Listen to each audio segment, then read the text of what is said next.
Qazafi Stadium में मेला सज चुका है.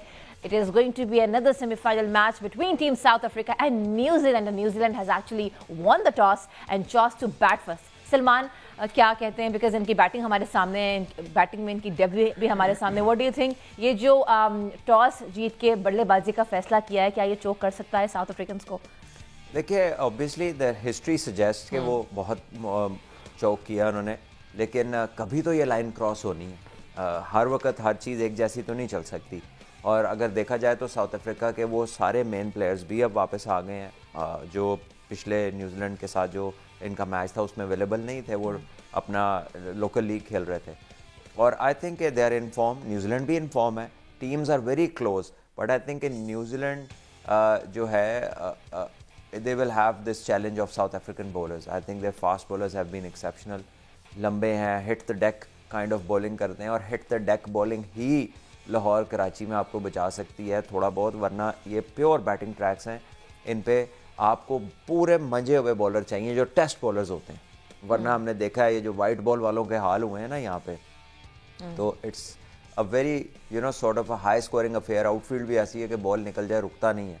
दुबई में चौका नहीं होता था, यहाँ पे गेंद रुकता नहीं है.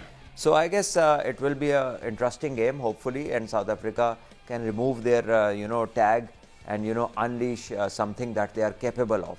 मेरा ख्याल है इनके टीम में हर वो चीज़ है जो इनको चैम्पियनशिप की तरफ ले जाती है.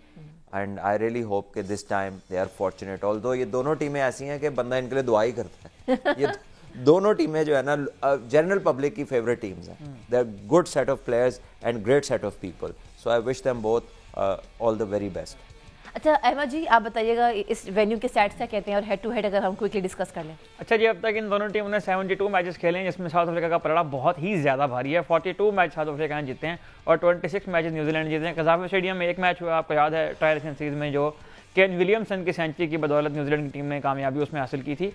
तो अभी पिच रिपोर्ट में जिस तरह की आप बात करें, पिच रिपोर्ट में डेल स्टेन ने यह बताया कि थोड़ा सा लाइव ग्रास है पिच के ऊपर, लेकिन साइडवेज मूवमेंट का इम्कान नहीं है, तो एक अच्छा बैटिंग ट्रैक जो है वो देखने को मिलेगा. टिम्बा बाबूमा ने भी ये कहा कि हम भी बैटिंग करना चाह रहे थे, लेकिन अब हमें जो है वो अच्छा आगाज़ करना पड़ेगा बॉलिंग में. आपने पब्लिक फिगर की अगर बात किया तो मेरा ख्याल है कि पब्लिक फिगर जो है वो आज वापस आ चुकी हुई है, और वो यकीनन टिम्बा बाबूमा है. बाबूमा पूछना तो नहीं चाहिए, लेकिन फिर भी मैं पूछूंगी कि who can be the key player from team South Africa?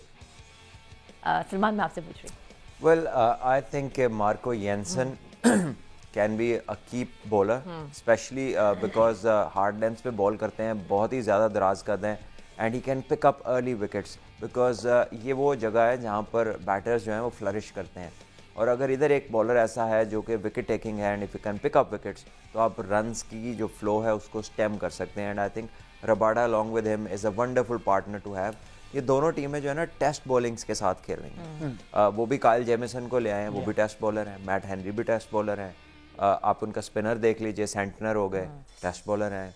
Bracewell बड़े कंसिस्टेंट है. साउथ अफ्रीका की भी टेस्ट बॉलिंग साइड है, रबाडा, येंसन, एनगीडी और उसके साथ महाराज.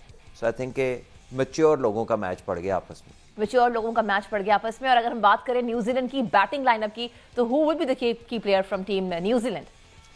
आई think they look at Williamson to bind the innings. Daryl Mitchell वापस आए हैं. वैसे तो इनके हर प्लेयर ने 100 कर दिया इस दौरे पे, बिल्कुल. और अगर आप देखें कि इनके जो विल यंग है, वो भी एक मैच में जब इनके बाकी आउट हो गए थे तो वो 100 कर गए थे. तो आई think they all stepped up, but I think किसी लेफ्ट हैंडर का चलना माइट बी इम्पॉर्टेंट, क्योंकि खब्बा स्पिनर बहुत अच्छा साउथ अफ्रीका का. और आई थिंक जिस तरह राचिन रविंद्रा ने बैटिंग की है सब कॉन्टिनेंट में 2023 के वर्ल्ड कप में, यहाँ पर भी एक 100 किया उसने, लुक्स वेरी अट्रैक्टिव. तो I think he is very pleasing on the आई. तो शायद वो और Williamson can be the most valuable players for them. Okay, and who are you watching for, team South Africa और team New Zealand? South Africa for a different reason. Different reason, क्योंकि आप चाहते हैं कि भारत और साउथ अफ्रीका का आमना सामना हो. वो तो फिर नेचुरली हो ही जाएगा ना, उसको तो अवॉइड कर ही नहीं सकते अगर आज जीत गए. तो I just want South Africa to win all the way from काफ़ी देर पहले से है कि अगर पाकिस्तान नहीं. लेकिन मैं ये पूछना चाह रहा हूँ कि मोहसिन नकवी साहब जो हैं, जिस तरह आपने बात की है, उनको किस तरह से ये अंडरस्टैंडिंग डेवलप होगी कि पाथवेज किस तरह से ठीक होने हैं, जिन लोगों के चुंगल से आप निकलने की बात कर रहे हैं, मोहसिन नकवी साहब तक ये बातें किस तरह से एड्रेस होंगी, जबकि वो तो जिस तरह आपने कहा कि अथॉरिटीज़ भी बहुत ज़्यादा है, उसका रिस्पॉन्सिबिलिटीज़ भी उनके ऊपर बहुत ज़्यादा है। तो शायद जितना टाइम उनको पीसीबी को देना चाहिए शायद वो उसको नहीं दे पाते, या जो टाइम वो पीसीबी को देते हैं वो शायद क्वालिटी टाइम नहीं है, और वो अपनी समझ बूझ के मुताबिक स्टेडियम वगैरह तो बना गए हैं, लेकिन जो क्रिकेटिंग मैटर्स हैं वो तो उनको कोई क्रिकेटर ही ब्रीफ करेगा ना। तो मोहसिन नकवी साहब ये वाली सलाहियत अपने अंदर किस तरह से बिल्ड करेंगे कि इतनी हम क्रिकेटर कह देते हैं, जब उन्हें कोई काबिल बंदा ब्रीफ करेगा तो शायद उम्मीद है इंशाल्लाह कि उन्हें समझ आ जाएगी। अभी जो उन्हें ब्रीफिंग चल रही है ना वो बड़ी सेल्फ सेंट्रिक चल रही है। मुझे ऐसा लगता है कि कोई भी जो उन्हें ब्रीफिंग देता होगा, आई डोंट नो कौन कौन देता है, लेकिन उसमें वो वाली वाइब नहीं आ रही कि चीज़ें सही तरफ चल रही हैं। मतलब एक चीज़ खराब होती है तो अगली उससे ज़्यादा खराब होती है। ठीक है, अगर आप अभी देखें जो पाकिस्तान ने टीम अनाउंस की है, आपके जो रीजंस ऑफ डिफीट थे दे आर ऑल देयर, और जो मैच खेले ही नहीं वो बाहर हो गए। आपने एशिया में टीम अनाउंस की, एक स्पिनर था, अब आप न्यूजीलैंड जा रहे हैं 3 स्पिनरों के साथ। You know what sort of an ideology you have while you pick people. उसके बाद आप ठीक है, आप बहुत इनएक्सपीरियंस कुछ प्लेयर्स हैं जिनको कुछ लोग ये सोच रहे हैं कि too early, it's all right to bring them, ठीक है, but make way for them जहाँ पर वो इस यकीन के साथ खेलें कि हम इस तरह बाहर नहीं होंगे जिस तरह पिछले बार हो गए। अभी कामरान गुलाम आया था, 4-5 इनिंगें पहले उसने एक 60 किया साउथ अफ्रीका में, रोले पे गए। उसके बाद उसने उससे पहले 100 किया स्पिनिंग विकेट के ऊपर। जी क्या बात है, बाहर उस्मान खान कैसे आया, कैसे बाहर हुआ, कोई चक्कर नहीं, किसी को नहीं पता। ठीक है, आपके अभी प्लेयर्स पिक हुए हैं जिनकी परफॉर्मेंसेज ही नहीं है डोमेस्टिक में, और जो प्लेयर नहीं पिक हुए, for example Hussain Talat, champions cup का बेस्ट प्लेयर, वनडे कप का बेस्ट प्लेयर, पिक ही नहीं हुआ। यासिर खान T20 में कितने 100 कर दिए, चैंपियंस कप के फाइनल में 100 किया, PSL में 100 किया, इमर्जिंग में इतना आला खेला, यासिर खान का कहीं नाम नहीं है। उमैर बिन यूसुफ एक मेकशिफ्ट ओपनर है, all right you picked him, may be उसमें कोई हो चीज़, ठीक है, बट द पॉइंट इज कि जो लड़के कर रहे हैं और जिनमें वो स्ट्रेंथ है, जो अंदर जाएं तो लगता है कि एथलीट अंदर आया है। अगर आप कैरेक्टर्स ढूंढ रहे हैं, अगर आप बॉडी लैंग्वेज ढूंढ रहे हैं, तो भैया ये वो कैरेक्टर और बॉडी लैंग्वेजेस हैं या नहीं ये तो अल्लाह ही जानता है, लेकिन जो on the face of it जो लड़के परफॉर्म कर रहे हैं, जिन्हें देख के वाइब भी आती है कि यार ये दूर दा बड़ा चिक्का मार सकते हैं, they are not there. So I don't know what the thinking is, what you know platform you're on while you decide के फ्यूचर में पाकिस्तान का कोर्स क्या होगा।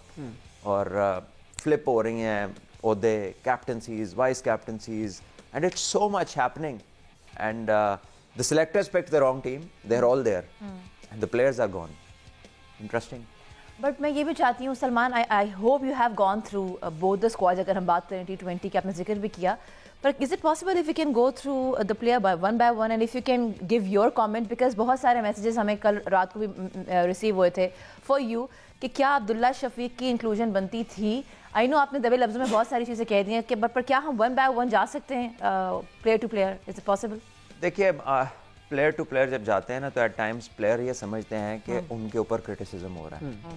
Well they are the names, उनके नाम तो आएंगे बीच में, लेकिन it is by and large the people who bring them in and who take them out. अब अब्दुल्ला शफीक है, उसका ऑस्ट्रेलिया का जो टूर था वो अच्छा था, रीजनेबल था, ही प्लेड गुड क्रिकेट, क्योंकि वो फॉर्म में नहीं था, he had to take time. Saim बहुत अच्छा खेल रहा था, उसने टाइम लिया।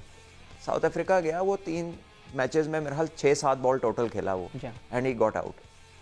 अब अबल तो जब आपके साथ ही आपके 2-3 मैच बुरे हों तो आप किसी को बाहर नहीं करते, और अगर उसको उस बुनियाद पे बाहर किया तो अब उसने कौन सी क्रिकेट खेली जो आप उसको अंदर ले आए। सो उसका जाना भी आप जस्टिफाई नहीं करते, आप उसका आना भी जस्टिफाई नहीं करते।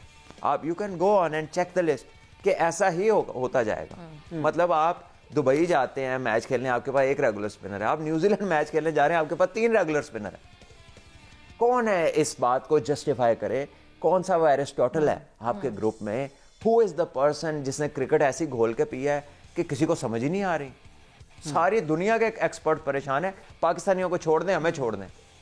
गवास्कर को नहीं समझ आ रही, ठीक है, नासिर हुसैन को नहीं समझ आ रही, माइकल क्लार्क बैठा हुआ उसको नहीं समझ आ रही, वर्ल्ड कप विनिंग कप्तानों को नहीं समझ आ रही